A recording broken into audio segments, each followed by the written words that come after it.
Hey guys, so we're looking at factoring today, and we're specifically looking for factoring when your A value is equal to 1. So that basically means that you won't see a number in front of the x squared. You'll see right here, there is no number right here. Okay? So for those of you, at least in my classes, we normally use the slide divide method. And you can still use that, but you do not need to when there is no A value. Okay?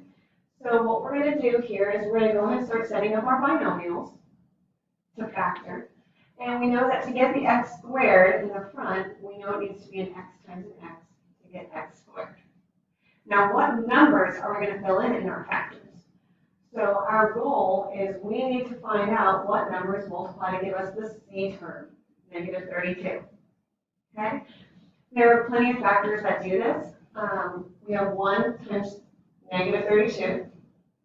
32 times negative 1, 2 times negative 16, and we have 16 times negative 2. And lastly, we have negative 8 times 4 and negative 4 times 8. So I believe those are our only options for this one, and that's quite a few options though. And how do we know which one is going to go in our binomials? We look at that middle term, the B term. They need to add up to 14. So in this case, we're going to look through our options. 1 plus negative 32 doesn't work. 32 plus negative 1 doesn't work.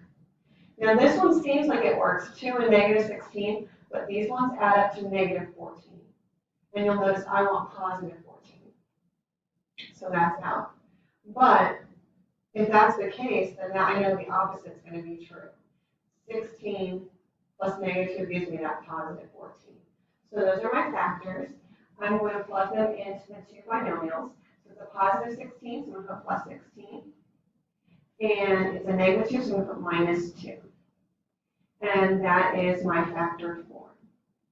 To check your answer, you can use the box method or double distribution to see if it gives you the original trinomial, x squared plus 14x minus 32. Thank you for watching. Have a great day.